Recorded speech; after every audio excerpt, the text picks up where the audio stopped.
Hello everyone, खमागणी and welcome to the world of story. फिर से मैं आप लोगों के सामने एक और रियल सुपर नेचुरल एक्सपीरियंस लेकर आज जो मैं आपके सामने लेकर आया हूं वो सिर्फ एक कहानी नहीं बल्कि एक गांव की सच्चाई है। ये ओडिशा का एक श्रापित गांव है। इस गांव में आज से करीबन 6-7 साल पहले कुछ ऐसे इंसिडेंट हुए जो समझ में नहीं आया लोगों को आखिर ये सब क्यों हो रहा है और क्या हो रहा है। इस गांव को उड़ीसा का सबसे श्रापित गांव कहा जाता है और इसी गांव में रहने वाले एक इंसान ने हमारे साथ ये चीजें शेयर की है कि उस गांव में क्या क्या हो रहा था। गांव का नाम क्या है ये तो आप लोग जान ही जाएंगे, लेकिन अगर आप उड़ीसा से हैं और आप इस गांव के बारे में जानते हैं तो कमेंट सेक्शन में हमें इस गांव का नाम जरूर बताएं। और कहानी में आगे बढ़े उससे पहले अगर आपकी वजह से कोई रियल सुपर नेचुरल एक्सपीरियंस है या फिर कोई इंटरेस्टिंग स्टोरी है तो आप हमारी इन दी गई आईडीज पर शेयर कर सकते हैं। और अगर आपने चैनल को सब्सक्राइब नहीं किया है तो भैया आज 18 जुलाई मेरा बर्थडे है, बर्थडे गिफ्ट दे सकते हैं, चैनल को सब्सक्राइब करें। और इसी के साथ साथ फिर भी आप हमारी यूट्यूब फैमिली है और फैमिली से जब विशेष मिलती है ना तो बहुत खुशी होती है और साथ ही साथ तरक्की भी बहुत होती है। तो कमेंट सेक्शन में मुझे बर्थडे जरूर विश करें। देखो कैसा निकट्टू आदमी, मैं अपने बर्थडे की विशेष खुद ही मांग रहा हूँ, पर अगर मैं बताऊंगा नहीं तो आपको पता कैसे चलेगा और आपको पता नहीं चलेगा तो मुझे आपकी बेस्ट विशेष कैसे मिलेगी। तो कमेंट सेक्शन में बर्थडे जरूर विश करें। चलते हैं हम कहानी में आगे। तो आज से करीबन ये 7-8 साल पहले की बात है। ये जो गांव था ये एक नॉर्मल आम गांव था और उस गांव में रहने वाले लोगों की एक नॉर्मल जिंदगी चल रही थी। गांव इतना बड़ा नहीं था और इस गांव के अंदर करीबन 120 के आसपास लोग रहा करते थे। मतलब छोटा सा ही गांव था, थोड़ी सी वहां पर फैमिली थी। गांव के चारों तरफ पुराने आम और बाकी सब पेड़ वगैरह थे और वहां से थोड़ी दूरी पर पहाड़ वगैरह बने हुए थे। गांव के ज्यादातर लोग खेती करते थे और कुछ लोग शहर जाकर मजदूरी करते थे और ऐसे ही जिंदगी चल रही थी। उसी गांव में एक लड़का रहता था जिसका नाम अमित था और अभी हाल ही में अमित की शादी हुई थी, सिर्फ 2 दिन पहले ही। अमित के घर में खुशियों का माहौल था और साथ ही साथ छोटा सा गांव था। पूरे गांव में उसकी शादी की काफी चर्चा भी थी।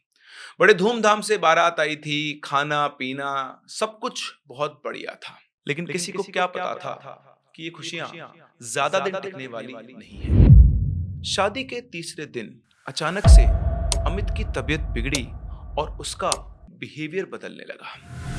पहले तो किसी ने इस बात पर ज्यादा ध्यान नहीं दिया।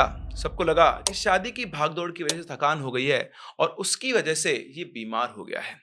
लेकिन फिर उसने अपने घर वालों से एक अजीब बात कही। उसने बताया पिछले 2 दिनों से उसे हर रात एक अजीब सा सपना आ रहा है।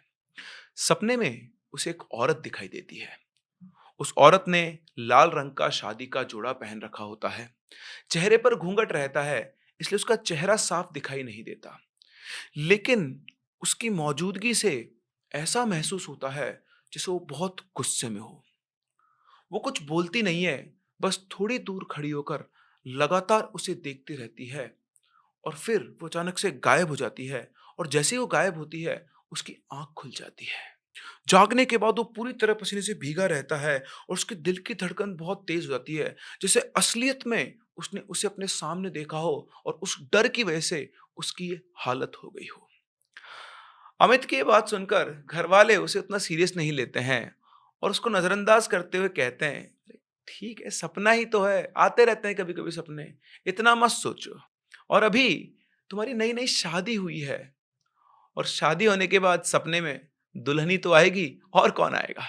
घर वालों की बात सुनकर अमित ने भी उनसे ज्यादा बहस नहीं की और उसे भी यही लगा कि हाँ वाकई में शादी की थकान और शादी के एक्साइटमेंट की वजह से ये सब हो रहा होगा। लेकिन उसे क्या पता था और क्या उसके घर वालों को पता था कि उन्हें इस चीज को इग्नोर करना नहीं चाहिए था। अगले कुछ दिनों में उसकी तबीयत बिगड़ने लगी। पहले हल्का हल्का पेट दर्द शुरू हुआ, लगा फूड पॉइजनिंग हो गई होगी। डॉक्टर के पास जाकर कुछ दवाइयां ली और घर वालों ने उसे दवाई देकर आराम करने को कहा। दवाई लेने के बाद कुछ देर के लिए उसका दर्द कम भी हो गया तो उसे लगा कि चलो ठीक है, ठीक हो जाएगा। लेकिन रात होते होते दर्द अचानक बहुत तेज बढ़ गया। अमित अपना पेट पकड़कर बैठ गया और उसके चेहरे का रंग एकदम पीला पड़ गया। ये देखकर घर वाले थोड़ा घबरा गए और सब लोग उसके आसपास इकट्ठा हो गए। अमित की हालत देखकर घर वालों ने कहा, शायद फूड पॉइजनिंग ज्यादा बढ़ गई है। डॉक्टर को घर बुलाया गया। डॉक्टर ने जब चेक किया तो उससे भी पहले नजर में ये लगा कि पेट में कोई इन्फेक्शन बढ़ गया है। उन्होंने उसको इंजेक्शन लगाया और कुछ दवाइयां दी। अमित फिर से दवाई खाकर आराम करने लगा। लेकिन उसके कुछ ही देर के बाद, करीबन आधा घंटा 1 घंटे के बाद, कुछ ऐसा हुआ जिसके बारे में किसी ने सोचा भी नहीं था। अमित को अचानक से बहुत तेज उल्टी हुई और चौंकाने वाली बात यह थी कि उल्टी में खाना नहीं, बल्कि उसके मुंह से सीधा खून निकल रहा था। अमित ने खून की उल्टी की, एकदम से खून बिल्कुल खल करके बाहर निकला और उसकी उल्टी देखकर सभी घर वाले घबरा गए। अमित की मां जोर जोर से रोने लगी, घर में चीख पुकार मच गई। लोगों ने तुरंत गाड़ी का इंतजाम किया और बिना एक पल गवाए उसे हॉस्पिटल के ले जाया गया। पूरे रास्ते उसकी हालत बिगड़ती जा रही थी। अमित कुछ बोलना चाह रहा था, उसकी आंखें चेहरे के एक्सप्रेशन से, लेकिन वो कुछ बोल नहीं पा रहा था। हॉस्पिटल पहुंचते ही डॉक्टर ने तुरंत उसका इलाज शुरू किया। कुछ टेस्ट किए और खून की उल्टी रोकने की कोशिश की गई, लेकिन अमित की हालत खराब होती जा रही थी। हर गुजरते मिनट के साथ उसकी तबीयत और ज्यादा खराब हो रही थी।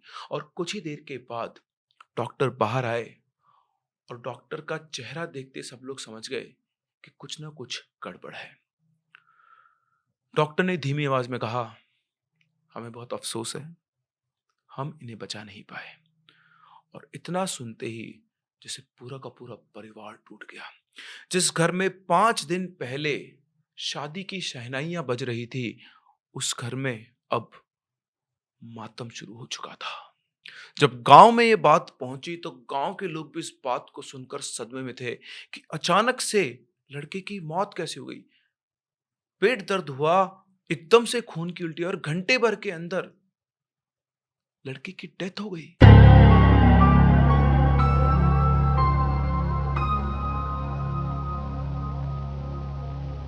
लेकिन कोई क्या कर सकता था। बाद में भी टेस्ट वगैरह हुए, आई थिंक पोस्टमार्टम भी हुआ, लेकिन रिपोर्ट में ऐसा कुछ भी नहीं मिला जिससे साफ साफ से पता चल सके कि अचानक से उसको इतनी ज्यादा ब्लड वॉमिटिंग क्यों हुई।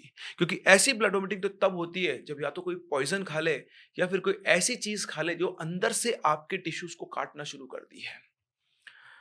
कुछ लोगों ने इसे सीरियस बीमारी का मामला माना कि हो सकता है कोई छुपी हुई अंदर की बीमारी हो, कुछ अल्सर्स हो, कैंसर हो, कुछ भी हो सकता है, जिसकी वजह से इंटरनल ब्लीडिंग हुई और इनको मौका भी नहीं मिला।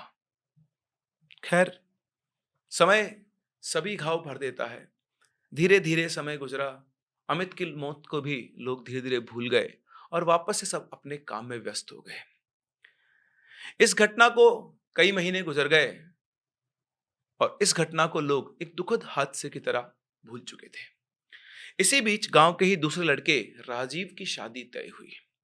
राजीव बड़े हंसमुख नेचर का लड़का था और पूरे गांव में सभी लोग उसको जानते थे। छोटा सा तो गांव था। उसकी शादी की तैयारियां कई दिनों पहले से शुरू हो गई थी। घर में रिश्तेदारों का आना जाना लगा हुआ था।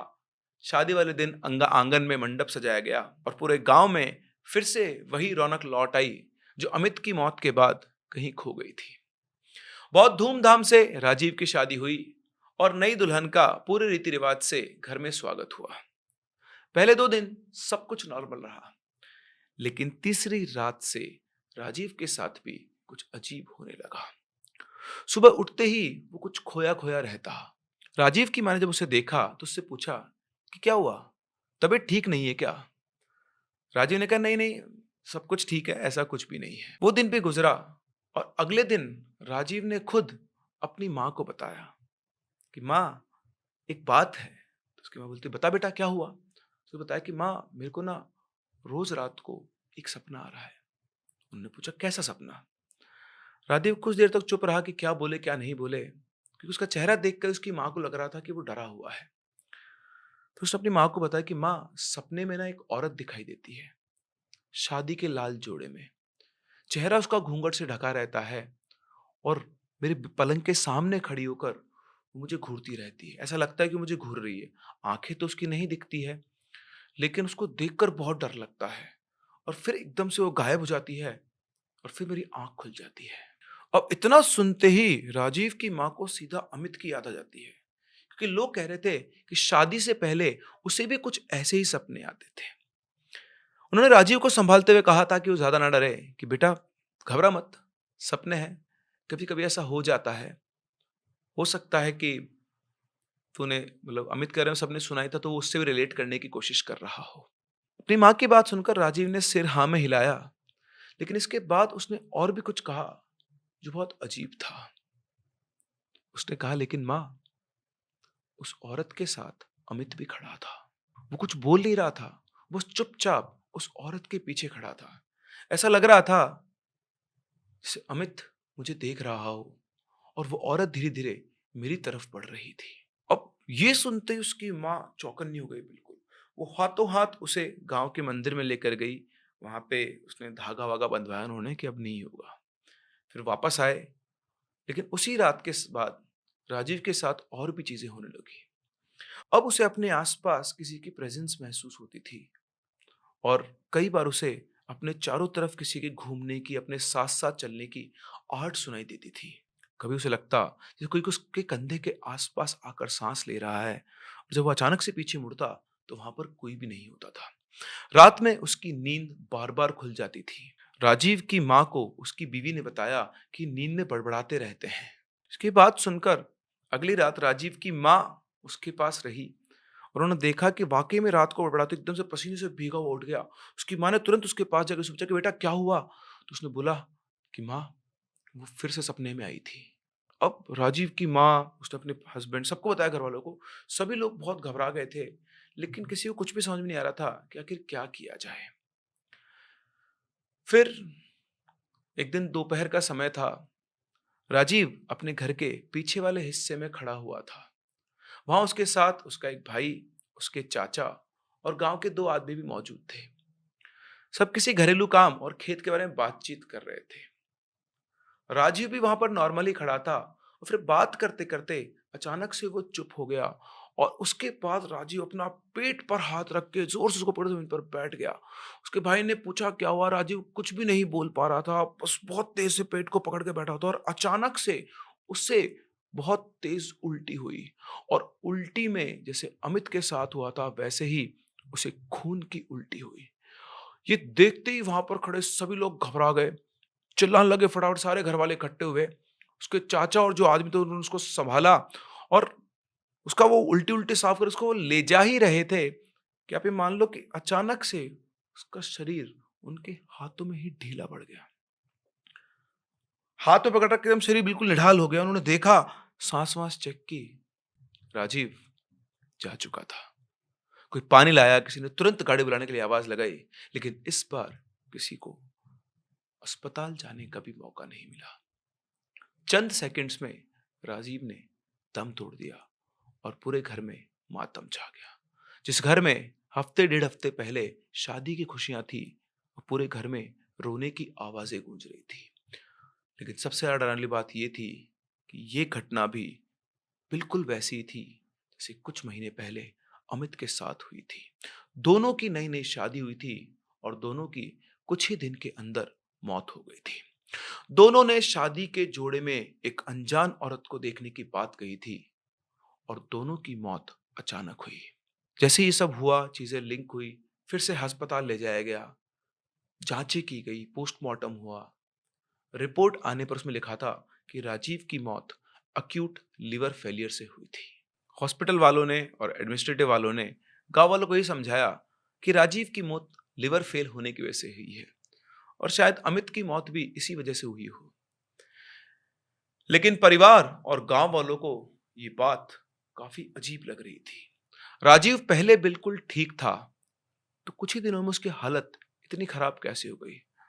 और सबसे बड़ी बात, उसे भी वही सपने क्यों आ रहे थे जो अमित को अपनी मौत से पहले आते थे? ये सब देखकर गांव के लोगों को ये लगने लगा कि इन दोनों मौतों के पीछे कोई और ही कारण है। लेकिन इसके अलावा गांव में कुछ भी नहीं हुआ था। कोई दिखा नहीं, कोई हादसा नहीं, कोई ऐसी बात नहीं जिससे कि इस तरह की बातों के ऊपर शक गहरा सके। गाँव वालों को लग तो रहा था, लेकिन अभी उनको पूरी तरह से इस बात पे विश्वास नहीं हुआ था। उनको यही था कि मेडिकल कारण की वजह से इन दोनों की मौत हुई है। इसके बाद एडमिनिस्ट्रेटिव ब्लॉक जो होता है, जो गाँव को सँभालता है, उन्होंने वहाँ के पानी वगैरह सबका टेस्ट करवाया, लेकिन सब नॉर्मल था। किसी और को लीवर या किसी तरह की कोई प्रॉब्लम नहीं थी। खैर, राजीव की मौत को भी कुछ महीने बीत गए, लेकिन इस बार ये गाँव पहले जैसा नहीं रहा। अब अगर गाँव में कहीं भी किसी की भी शादी की बात होती, तो शादी की खुशी के साथ-साथ मन में एक अजीब-सा डर भी पैदा होता था। इन्हीं चीजों के बीच में फिर से गांव के एक और लड़के राजू की शादी तय हुई। राजू का परिवार खुश तो था, लेकिन मन में थोड़ा डर भी था। गांव वाले भी चाहते थे कि इस बार उस तरह की कोई घटना नहीं होनी चाहिए। तब गांव के बुजुर्गों ने एक बात डिस्कस की। ये जो गांव है, ये नयागढ़ जिले में पड़ता है और यहाँ सालों से लोग तंत्र मंत्र, झाड़ फूंक और काले जादू से जुड़ी कहानियां सुनते आए थे। आसपास के गांव में भी ऐसे लोगों की चर्चा होती थी जिन्हें तांत्रिक, ओझा या साधक माना जाता था। गांव के बुजुर्गों का मानना था कि अगर कोई साधारण बीमारी होती तो डॉक्टर उसका इलाज कर लेते, लेकिन लगातार 2 घटनाएं ऐसी होने के बाद एक बार हमें इस दिशा में भी काम करना चाहिए। काफी सोच विचार के बाद ये फैसला हुआ कि शादी से पहले कुछ अच्छे तांत्रिकों को बुलाया जाए और उनसे इस जगह का इलाज करवाया जाए। यही हुआ। 2 दिन बाद गांव में 3 तांत्रिक पहुंचे। उन सब की उम्र अलग अलग थी। सबसे बुजुर्ग जो तांत्रिक थे वो करीबन 60 साल के आसपास के रहे होंगे। चेहरे पर लंबी सफेद दाढ़ी थी और जो बाकी 2 तांत्रिक थे वो उन्हीं के शिष्य बताए जाते थे। उन तीनों ने मिलकर सबसे पहले पूरे गांव का चक्कर लगाया। वो बिना कुछ बोले कई जगह रुकते, वहां की मिट्टी उठाकर देखते, कभी किसी पुराने पेड़ के नीचे जाके खड़े जाते, कुछ देर वहां पर खड़े होते और पूरे पेड़ को अच्छे से देखते, कभी आंखें बंद करके चुपचाप खड़े रहते, किसी से कुछ भी नहीं बोलते, जैसे वो कुछ महसूस करने की कोशिश कर रहे हो। सब क्या चल रहा था गांव वालों की समझ के बाहर था। लेकिन शाम होने तक उन्होंने राजू के घर के आंगन में एक छोटा सा स्थान तैयार करवाया। उस जगह पर गोबर से जमीन लीपी गई, चारों तरफ दीपक जलाए गए, बीच में एक चौकोर वेदी बनाई गई और गांव के लोगों से कहा गया कि जब तक ये प्रक्रिया चल रही है तब तक बीच में ना कोई बोलेगा ना कोई उठेगा। रात हुई तो धीरे धीरे पूरे गांव के लोग राजू के घर के बाहर जमा हो गए। हर किसी के चेहरे पर एक ही सवाल था कि क्या सच में इन मौतों मौतों के पीछे कोई ऊपरी शक्ति है, कोई पैरानॉर्मल चीज है, या फिर इसकी कोई और वजह है। खैर, प्रक्रिया शुरू हुई। मंत्र पढ़े जाने लगे, यज्ञ हुआ, जड़ी बूटियों जो भी यज्ञ में सामान डलता है, खुशबू पूरे घर के अंदर फैल गई। करीब आधे घंटे तक सब कुछ नॉर्मल चलता रहा, लेकिन फिर अचानक से सबसे बुजुर्ग तांत्रिक थे, उन्होंने मंत्र पढ़ना बंद कर दिया।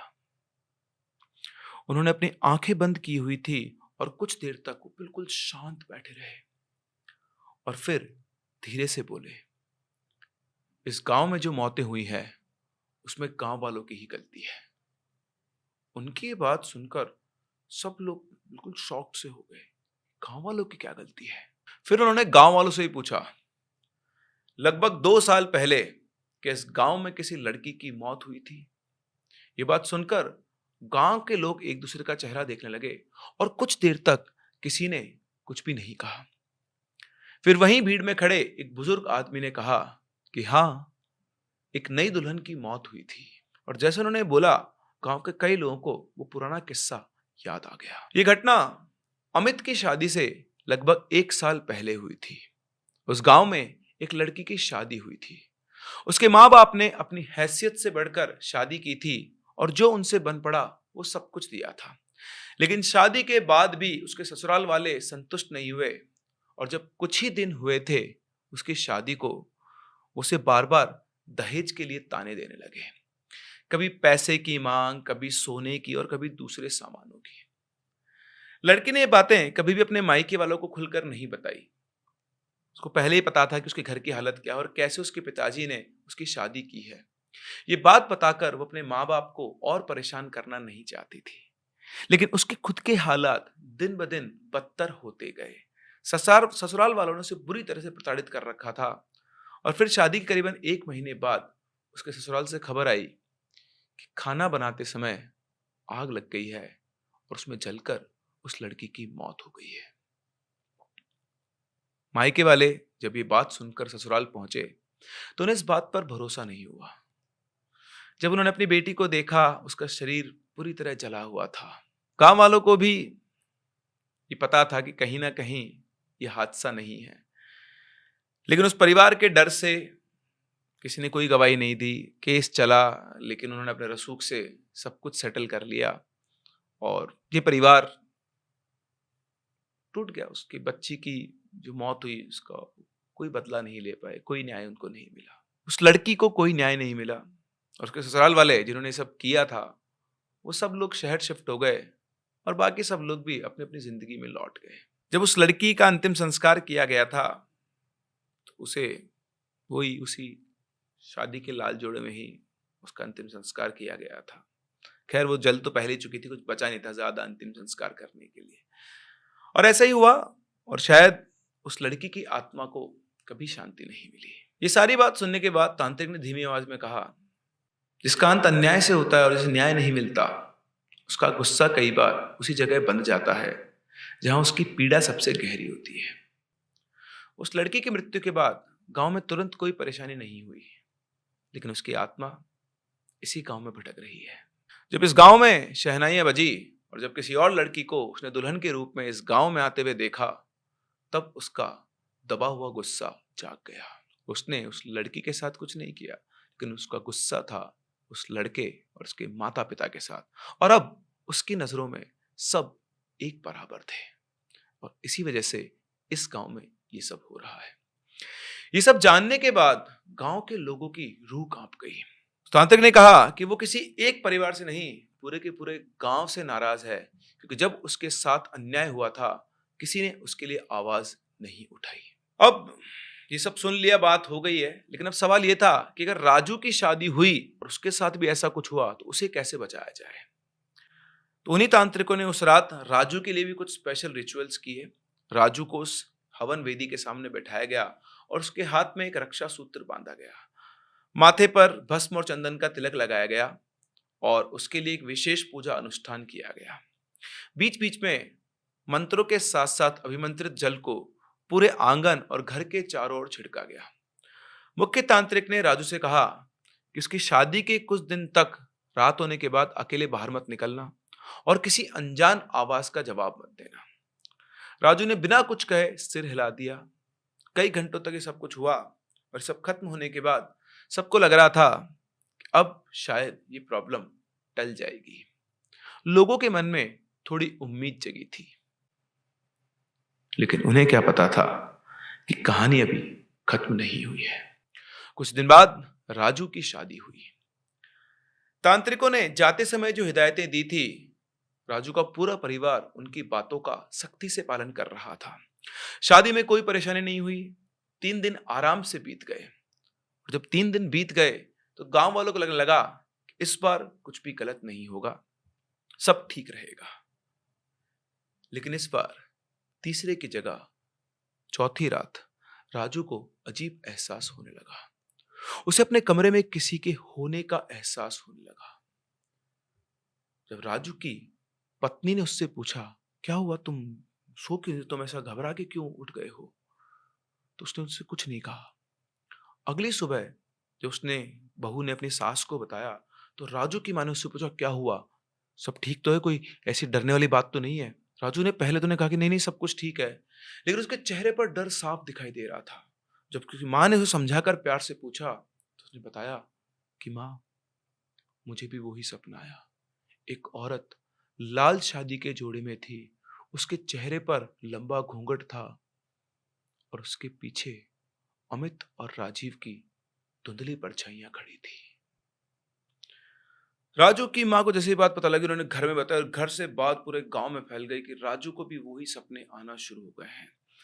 क्योंकि उनकी शादी उस प्रक्रिया के बाद हुई थी तो पूरे गांव की नजर राजू के परिवार पर थी और अब किसी को कुछ भी समझ नहीं आता कि आखिर इतना कुछ करवाने के बाद भी और शादी के चौथे दिन ही इसको ऐसे सपने क्यों आ रहे हैं।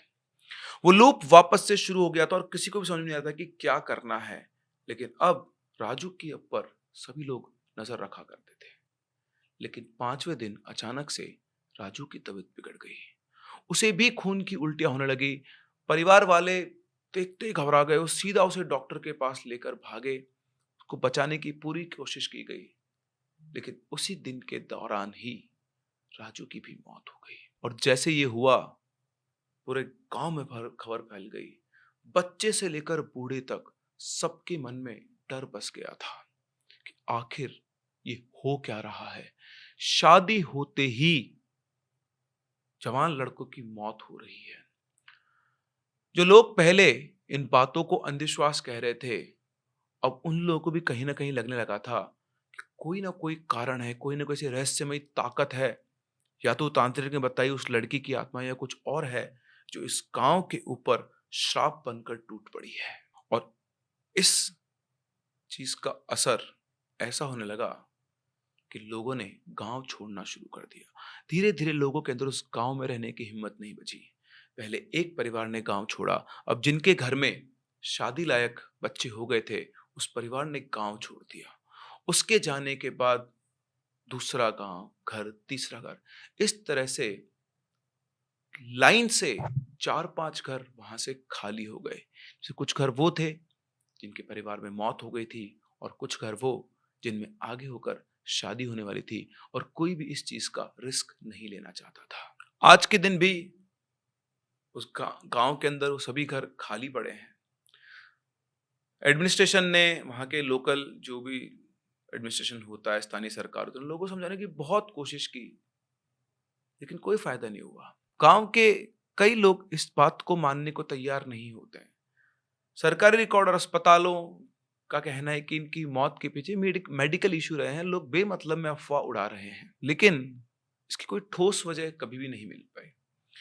इन्हीं इंसिडेंट्स के दौरान गांव की ही 2-3 लड़कियों की भी दूसरे गांव में शादी हुई, लेकिन उनको कोई प्रॉब्लम नहीं, और वो अपने ससुराल में ठीक से रह रही है। बस यहाँ पर जो भी हुआ वो गांव के लड़कों के साथ हुआ जिनकी नई नई शादी होती थी। इस गांव का नाम आज भी आसपास के इलाकों में एक रहस्यमयी कहानी की तरह ही लिया जाता है, और इवन ओडिशा के कुछ न्यूज चैनल्स ने भी इस कहानी को कवर किया था। आप जब ढूंढेंगे तो आपको इससे रिलेटेड बहुत सारे वीडियोस मिल जाएंगे। कुछ लोगों के लिए शायद ये एक कोइंसिडेंस है, लेकिन जो लोग वहां रहते थे और जिनके परिवार ने ये दुख झेला है, अपनों को खोया है, उनके लिए ये कहानी कुछ और है।